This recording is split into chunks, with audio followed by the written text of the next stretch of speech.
Built by an engineer, not a marketing team. There's no AI, high-tech machinery, or 3D printers in this video, just pure craftsmanship and natural materials. Today, I'm making some custom coasters. Every cut and every seam is a direct, hands-on connection with the material. Fragile walnut shells and plywood. My name is Stanislav, and welcome to my channel.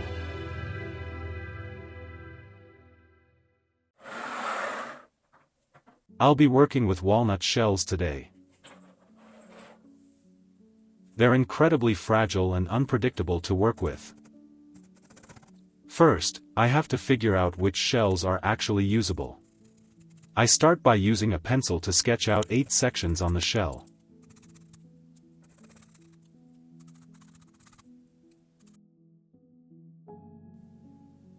Then, I carefully crack them open with scissors.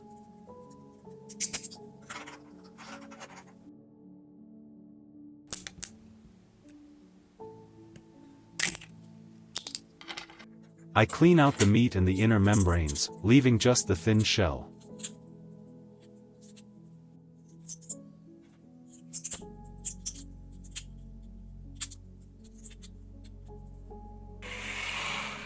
Using a flexible 10 mm paper strip, I mark out squares on the center section.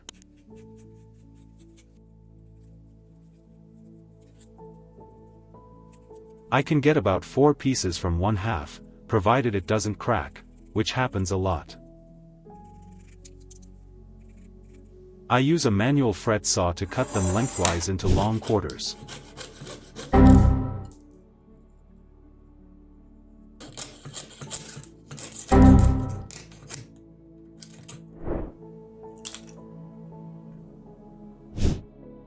With every cut, I get a better feel for how this temperamental material wants to be handled.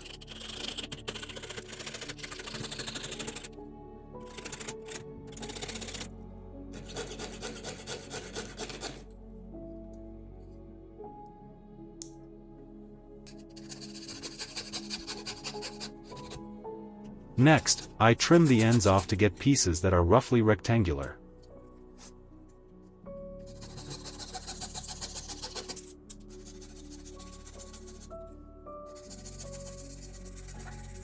I cut those in half to get 10 mm squares, give or take a millimeter. I'm not stressing over precision here, this is art, not aerospace engineering.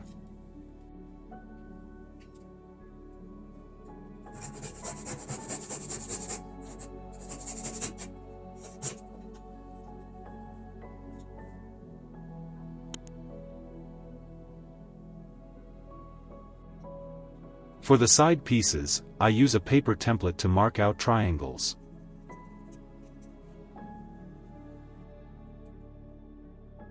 The curve is too sharp here for squares, so triangles are a much better fit.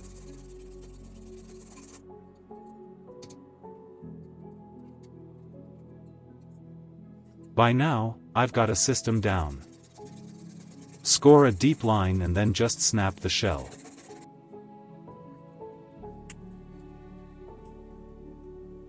Then it's time for a triangular file.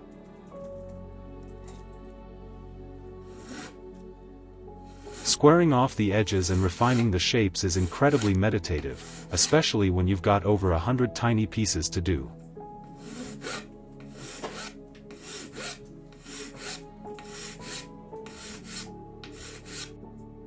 I chamfer the outer edges and flatten the backs against the file to keep everything consistent in height.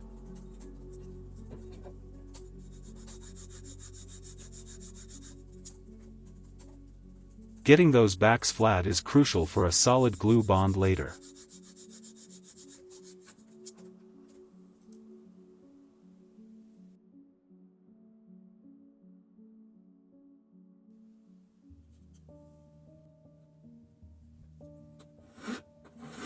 I do the same for the triangles, aiming for 10 mm sides, or close enough.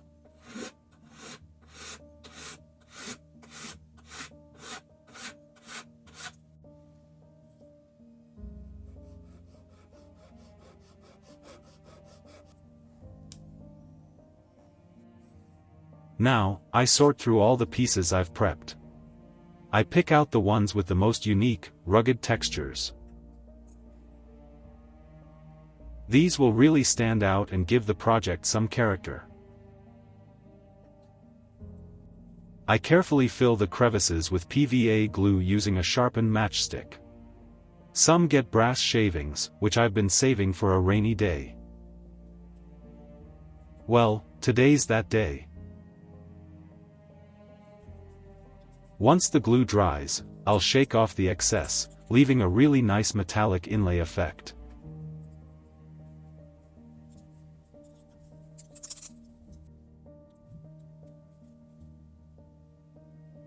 I'm using copper shavings for the other half. It creates a great color contrast.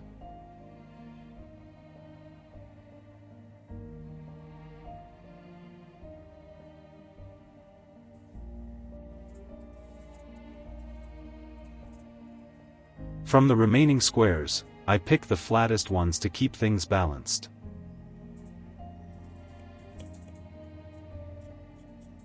I pencil in some letters on each one that will eventually spell out something meaningful. Using my wood burner, I trace over the letters. Every step of this process is so calm and methodical. No point in rushing.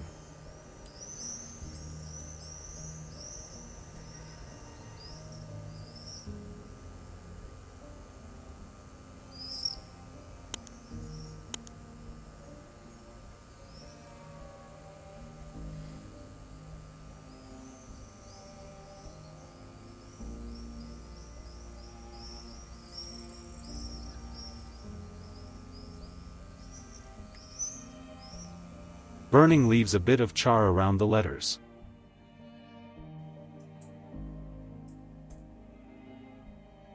I use 320 grit sandpaper to gently clean up the surface.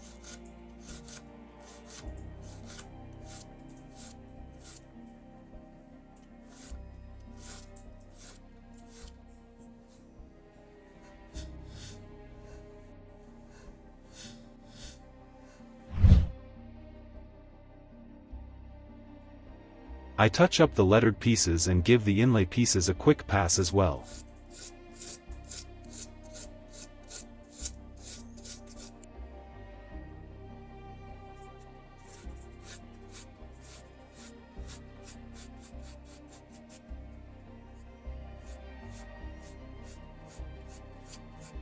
The final touch, I use an eraser to clean off any leftover graphite and dust.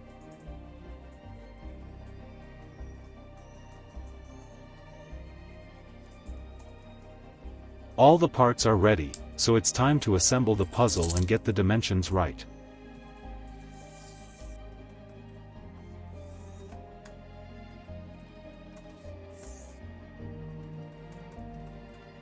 I'm making 2 of these, so I'm keeping a little buffer for slight size variations. 100 mm seems like the perfect size for the finished ornament layout.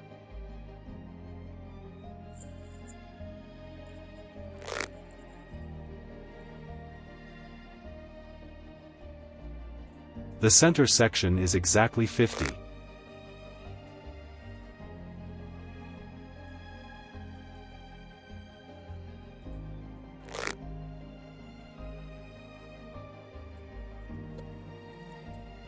I'm making a paper template to make sure everything lines up perfectly.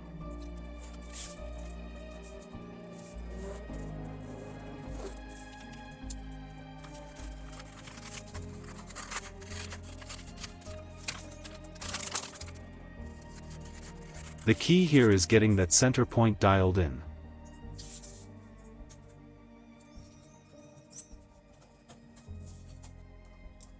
I tape the template down to the workbench. Starting with PVA glue, I lay down the center triangles.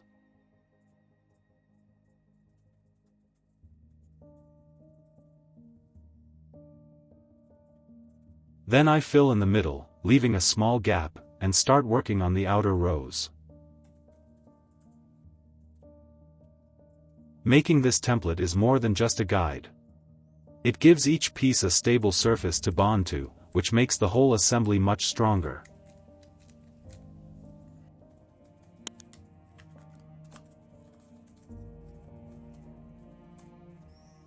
Now that I have the layout, I can cut the base. I found some old dark plywood, must be at least 50 years old, it's perfectly aged and the color is spot on. Final dimensions are 92 by 92 millimeters. My fret saw is too small for this, so I'm breaking out my grandfather's old saw. I haven't touched this thing since shop class in school. Found some old blades nearby, too, perfect timing. I'll cut out a clean square.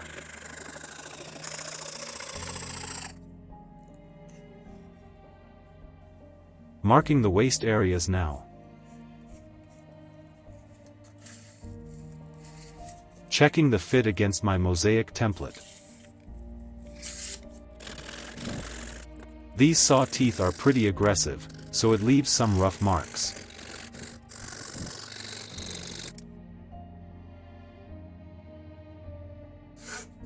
I'll file down the edges. A light sanding cleans up the old, oxidized layer on the surface.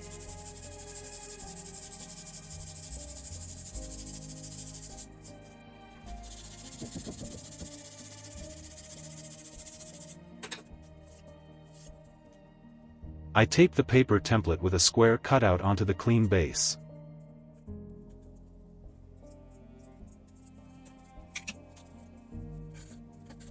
I glue the perimeter triangles first, following the template guides.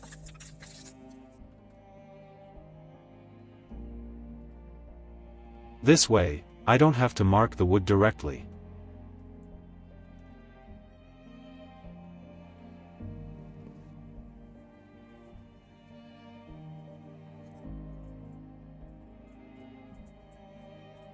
Eyeballing the rows, I fill in the rest of the square mosaic pattern.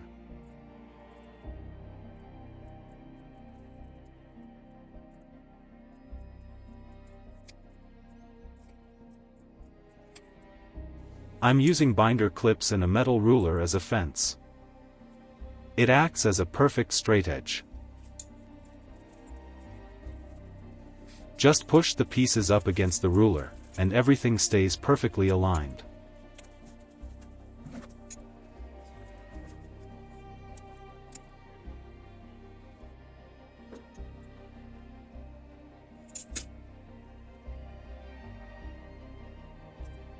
The final outer row aligns right with the edge of the plywood base.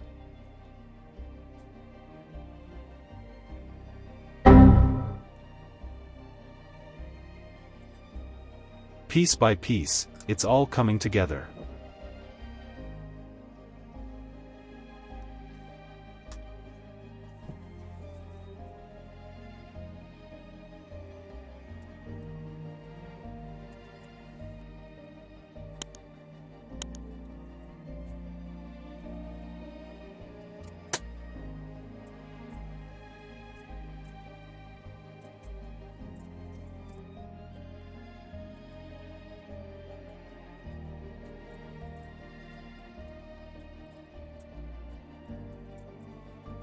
Once the glue is fully cured, I sand the edges flush.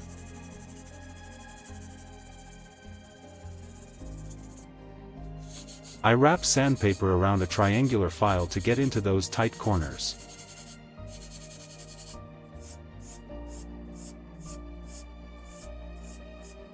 And I'm rounding off the sharp corners, too.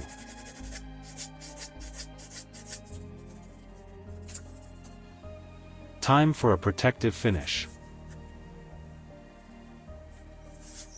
Coasters are bound to get wet, so a good finish is non-negotiable. Starting with the bottom. I'm using an oak-colored wood stain/glaze I have lying around. Some might ask, why not oil? Well, for one, I don't have any. And honestly, it feels like everyone's obsessed with oil these days, it's everywhere. I like lacquer. It gives a great shine and really protects the wood.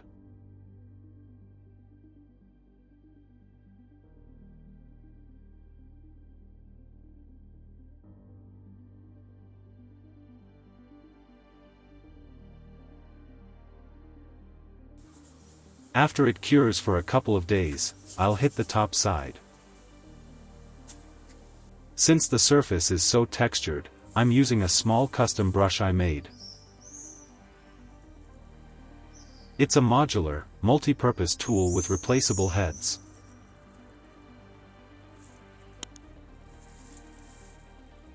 It's perfect for this. The stiff bristles help work the lacquer into the texture without any drips or waste. It gets into all those nooks and crannies, and there are plenty of them with all these individual pieces. Every single piece needs attention, and definitely more than one coat.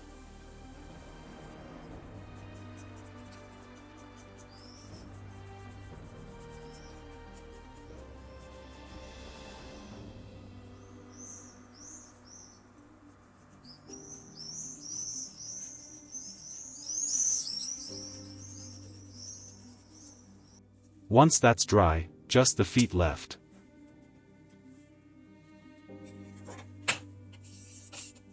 Using the template and tape again to keep things clean.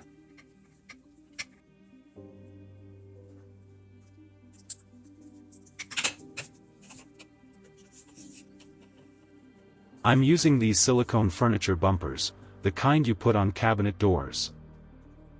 The adhesive dried out, so I'm using some double-sided tape instead.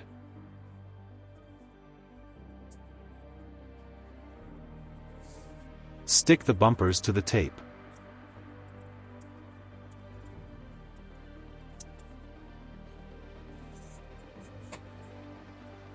Cut them out. Using a needle to peel the backing, then placing them perfectly in the corners with the template.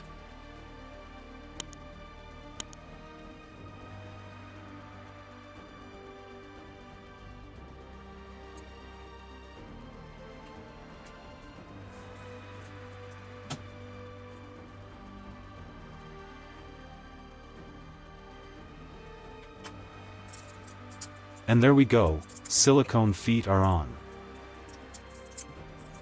It's a solid solution, keeps the coaster stable, non-slip, and scratch-free. The lacquer soaked into the plywood for a nice matte finish, while the walnut shells really pop with that glossy shine.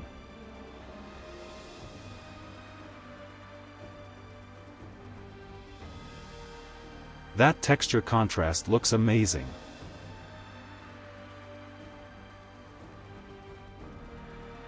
Thanks for watching and sticking through the whole process with me. Lots of cool projects coming up. Remember, more to come. This is Constructor Stas. See you next time.